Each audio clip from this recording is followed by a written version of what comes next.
It happened in broad daylight, in front of hundreds of investors, contractors, reporters, and hopeful buyers gathered beneath a cloudless sky for the grand auction of the city's most ambitious development.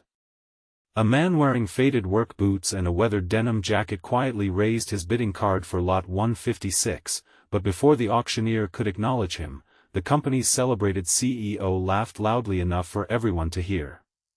He dismissed the stranger as someone who clearly couldn't afford even the application fee, let alone premium property. The crowd responded with awkward smiles and nervous laughter, believing they had just witnessed an embarrassing mistake. What nobody realized was that the silent man they mocked already owned every single neighboring parcel from lots 1 through 155, and within minutes the entire future of the billion-dollar project would change forever. If you believe kindness is stronger than pride, forgiveness is greater than revenge, and everyone deserves hope and a second chance, please take a moment to like this video, leave a comment, share it with someone you care about, and subscribe to our channel to become part of our growing community. The stranger's name was Everett Hale, and there was almost nothing about his appearance that suggested wealth. His jacket had been repaired several times with careful stitching. His pickup truck, parked near the entrance, had nearly 200,000 miles on the odometer. His hands carried the rough marks of decades spent building things with honesty instead of shortcuts.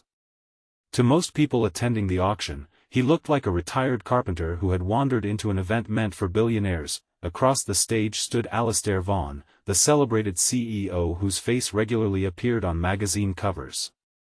He had built a reputation for transforming forgotten industrial land into luxury communities. Investors admired his confidence. Employees feared disappointing him. The media praised his vision.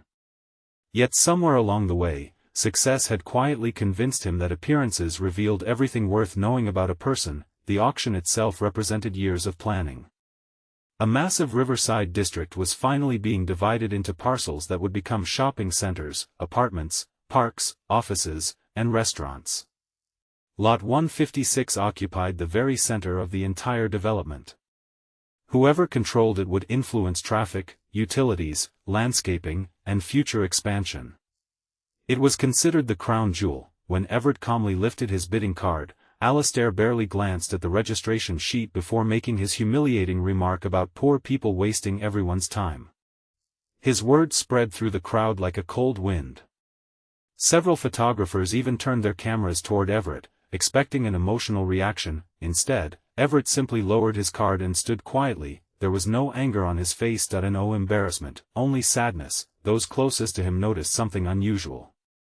He looked less offended than disappointed, almost as if he had hoped today would be different. Everett had spent 40 years living by one simple belief. Character was measured by how people treated strangers when they had nothing to gain. That lesson had come from his late wife, Meredith, who had spent her life volunteering in hospitals before cancer stole her smile far too early. During her final weeks she had reminded Everett that wealth could build buildings but kindness built communities. After losing her, Everett buried himself in work. He never chased headlines. He never bought luxury cars. He quietly purchased abandoned properties that nobody wanted, restoring neglected land one parcel at a time. Years earlier, while developers dismissed the Riverside district as worthless, Everett had invested every dollar he earned buying forgotten lots. Local families laughed kindly at his strange hobby. Friends questioned his judgment. Banks rejected several loan requests. Still, he continued. He repaired fences himself. He cleaned polluted streams. He planted thousands of trees. He preserved historical buildings instead of demolishing them. Over 25 years, he legally acquired lots 1 through 155 without attracting media attention because each purchase happened years apart. Few people had ever bothered connecting the ownership records. As the uncomfortable silence settled over the auction, the legal coordinator quietly approached the stage holding a thick folder. She whispered something into Alastair's ear. His confident smile slowly disappeared. He asked her to repeat it. She handed him several official documents. His hands froze. Every neighboring parcel surrounding Lot 156 belonged to Everett Hale Holdings, not a massive corporation, not a real estate trust. One quiet man. The audience sensed something had changed. Reporters leaned forward. Investors exchanged confused looks. Alastair studied the ownership maps again, hoping there had been some mistake. There wasn't. Without Everett's surrounding land, utilities could not legally reach Lot 156. Road access depended on easements across Everett's property, drainage systems crossed his parcels, future expansion required agreements only Everett could approve. The most valuable lot in the city suddenly became almost worthless without the cooperation of the man everyone had just mocked. The silence felt heavier than any applause. For the first time in years, Alastair realized that power sometimes wore muddy boots. The auction was paused while attorneys verified the records. Every signature proved authentic. Every purchase had been completed legally. Taxes had been paid faithfully for decades. Journalists quickly searched Everett's background. What they found surprised everyone even more. He had anonymously funded scholarships for trade school students. He had donated equipment to volunteer fire departments. He had rebuilt playgrounds after storms. He had quietly paid hospital bills for families he had never met. He had never issued a press release, never accepted awards, never placed his name on buildings. He believed generosity mattered most when nobody was watching. As cameras continued recording, Alastair stepped away from the stage. His expensive shoes suddenly felt much heavier than Everett's worn boots. He remembered his own father, a factory mechanic who had taught him never to judge people by clothing. Those memories had faded beneath decades of board meetings, luxury hotels, and financial victories. Success had not changed his intelligence. It had changed his perspective. Meanwhile, Everett wandered toward a nearby bench overlooking the river. He watched construction cranes lifting steel into the bright blue afternoon sky. The same river had once carried logs when he worked alongside his father as a teenager.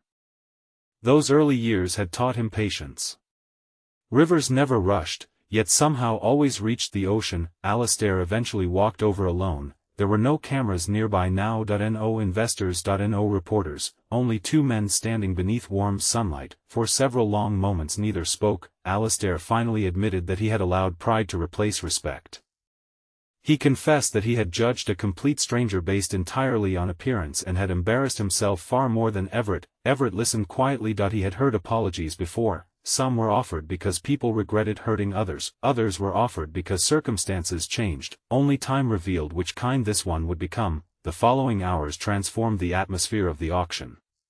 Instead of forcing negotiations through lawyers, Everett proposed something unexpected. He explained that he never intended to block development. He simply wanted assurance that ordinary families would not be pushed out by luxury prices. He wanted green spaces protected. He wanted affordable housing included. He wanted local businesses given opportunities before international chains. He wanted veterans, teachers, firefighters, and nurses remembered alongside wealthy investors.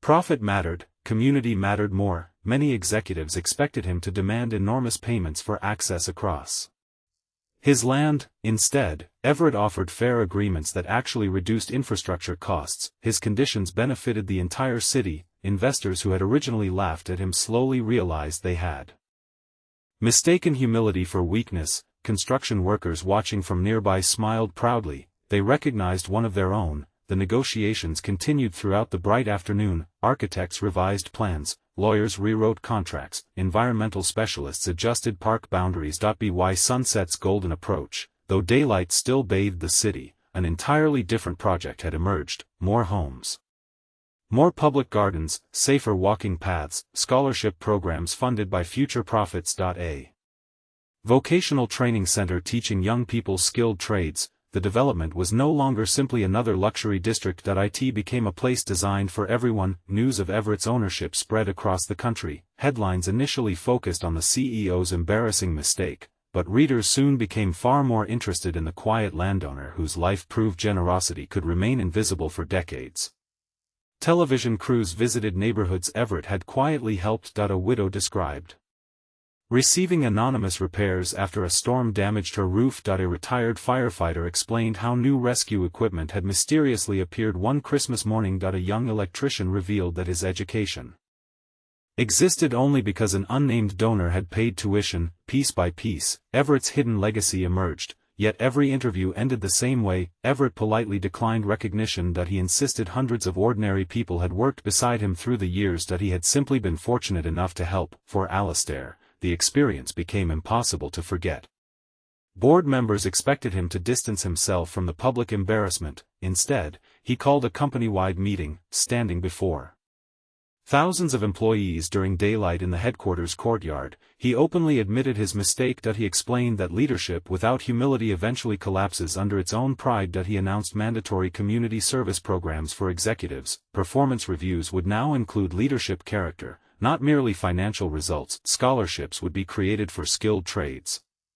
Every new development would include affordable housing requirements. Some shareholders criticized these changes, others predicted lower profits. Surprisingly, the opposite happened. Communities welcomed projects once viewed with suspicion, employees felt proud instead of pressured, customer trust increased dramatically. The company grew stronger because respect proved more valuable than arrogance. Months later, the completed Riverside district officially opened beneath another brilliant afternoon sky. Children laughed across colorful playgrounds, families enjoyed shaded walking trails, small businesses filled storefronts with local products, veterans gathered at a peaceful memorial garden, teachers received discounted housing nearby. Construction workers brought their grandchildren to buildings they had helped create. Near the entrance stood a modest bronze plaque. Many visitors assumed it honored Everett. Instead, it carried a simple message he had personally requested. It read that communities become stronger whenever people choose compassion over assumptions, and that every stranger deserves dignity before judgment. No names appeared beneath the inscription. Everett believed lessons mattered more than recognition. Years passed. One spring afternoon, Alastair visited Everett's small farmhouse outside the place remained wonderfully ordinary. A vegetable garden stretched beside an old wooden barn, birds rested in freshly planted trees, the pickup truck still occupied the driveway. Everett never replaced it. The two men spent hours repairing a broken fence together. No photographers knew where they were. No reporters interrupted them, they simply worked. When they finished, they sat overlooking green fields glowing beneath warm daylight. Alastair admitted that losing his pride had become the greatest investment of his career. Everett smiled. Some profits never appeared on financial statements, they appeared in people. Before this story comes to its close, take a moment to leave a meaningful comment and tell us what touched you most. Have you ever been judged by your appearance, or have you learned an important lesson about looking beyond first impressions? Your words may encourage someone else who needs hope today. As the years continued, visitors walking through the thriving Riverside district rarely knew the full story behind its creation. They saw children playing safely, neighbors greeting one another, thriving local shops, and peaceful parks filled with laughter. Few realized that everything they enjoyed existed because one humble man refused to answer humiliation with revenge, and because another man found the courage to admit he had been wrong. The most valuable thing ever built there was never Lot 156 itself. It was the bridge of understanding that formed between two very different lives. One man discovered that wealth without humility is fragile, while the other proved that true strength never needs to announce itself. Their story quietly reminded everyone who heard it that kindness can outlast pride, forgiveness can reshape the future, and the greatest victories often belong to those who choose grace when they have every reason to choose revenge. If this story touched your heart, please like this video, leave a meaningful comment, share it with someone who needs hope today, and subscribe to our channel so you never miss another emotional journey. May we all remember that the clothes someone wears, the vehicle they drive, or the size of their bank account can never reveal the true measure of their heart, because sometimes the quietest person in the crowd is carrying the richest legacy of all.